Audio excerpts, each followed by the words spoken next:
This is Autoline Daily, the show dedicated to enthusiasts of the global automotive industry. Sean is still out traveling, and so you got me today. And now let's get to the news.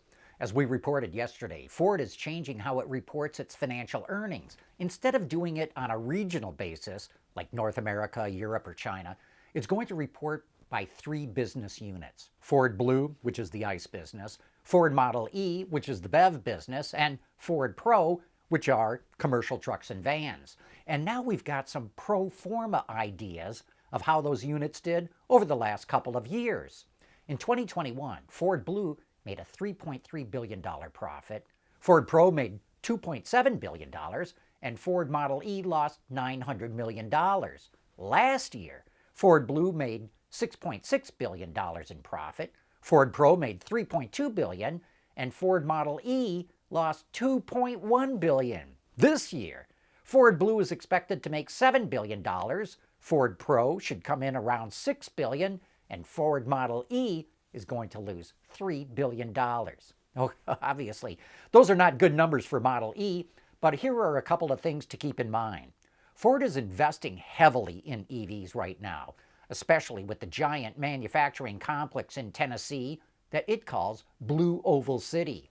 That plant will not even come online until 2025, so the costs are piling up right now before it even makes its first electric pickup truck. And by the way, internally, they refer to that truck as T3. Ford says that by the end of this year, its EVs will be close to making a contribution margin, which means they take all the revenue generated by their EVs and then subtract all the variable costs, like materials and warranty and freight. Whatever money is left over from that is the contribution margin.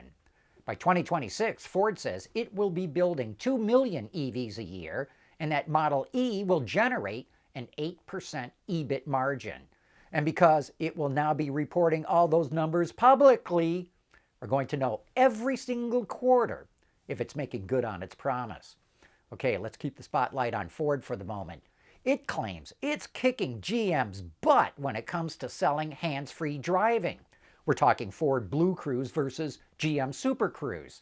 Sammy Omari, the executive director at ADAS at Ford, tells us at Autoline that last year only 40,000 customers bought GM Super Cruise, while 180,000 customers bought Ford BlueCruise. He claims that Ford's system is half the cost of GM's and that Ford customers are doing more hands-free driving. We reached out to GM for their comment, and while they did not dispute Ford's numbers, they pointed out that GM will have Super Cruise available on 22 models globally by the end of the year. And all I can say is that you gotta love the intense rivalry between these two crosstown competitors. They just love to put a boot in the other guy's face every chance they get. At Schaeffler, we pioneer motion. Electrifying mobility, manufacturing smarter, reducing CO2 emissions, making energy production clean. Schaeffler pioneers motion to advance how the world moves.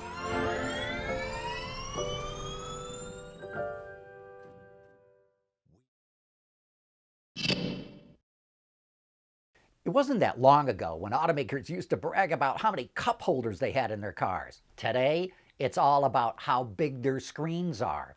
Geely's premium brand Zeekr is showing off a giant 14.6-inch screen on its upcoming Model X.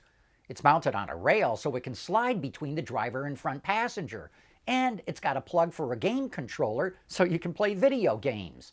The Zeekr X is equipped with a 66 kilowatt-hour battery, which provides 500 to 560 kilometers of range. That's about 310 to 348 miles, depending on whether you're using the rear drive or all-wheel drive version. And Zeekr will officially unveil the X next month. Wow, lithium prices in China are plummeting. They're down 34% over the last 4 weeks, and they're half the cost of what they were in November. Lithium's now going for around $17 a pound. Analysts expected prices to come down, but not this fast. And it's all because sales of EVs in China, while still growing, are not growing nearly as fast as they were before. You know that price war that Tesla kicked off? Well, it's not just with EVs.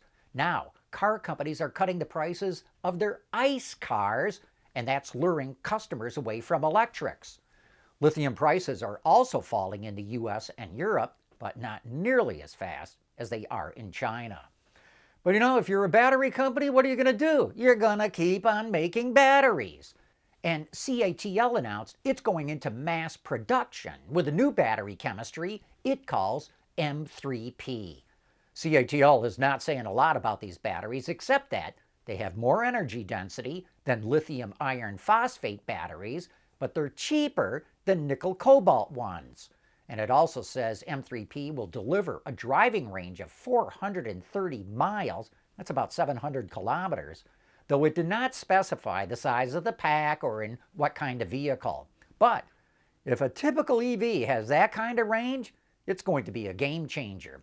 And one other interesting note, Robin Zhang, the CEO of CATL, says they don't see a technically feasible way to make solid-state batteries that are competitive with what they've got now. Now, maybe that's a self-serving comment, but when the biggest battery company in the world says it does not see a way to make solid-state batteries, we should at least pay attention.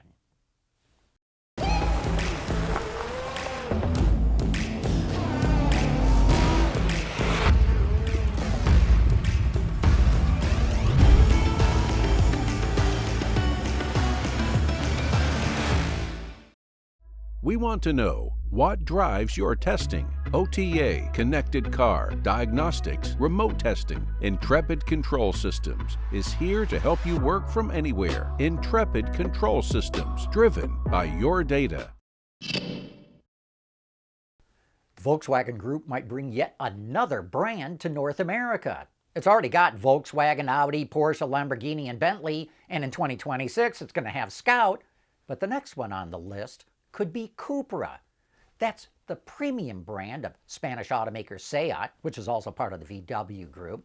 They want to jump into the North American market by 2030 with electric vehicles based on the VW Group's next generation SSP platform.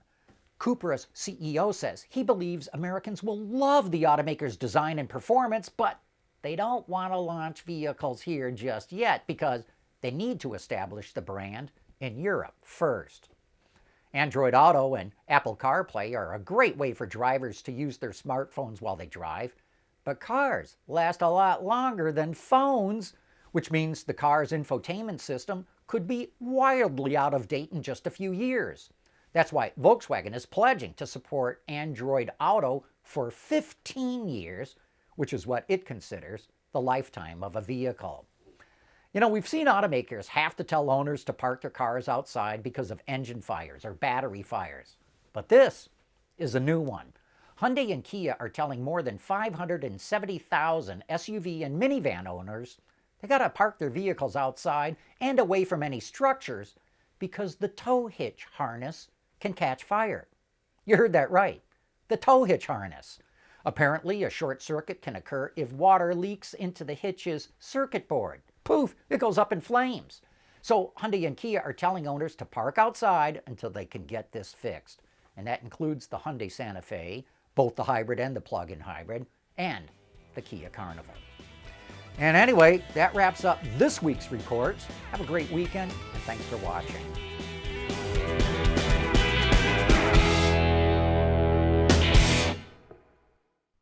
Autoline Daily is brought to you by Bridgestone, solutions for your journey. Intrepid Control Systems, over-the-air engineering, boost your game. And by Scheffler, we pioneer motion. Wards is the industry leader for news, data, and analysis. That's why companies across the globe subscribe to our premium service, maybe even your own. Log in for subscriber access now. Check your company's intranet for details and rely on wardsauto.com to keep you informed.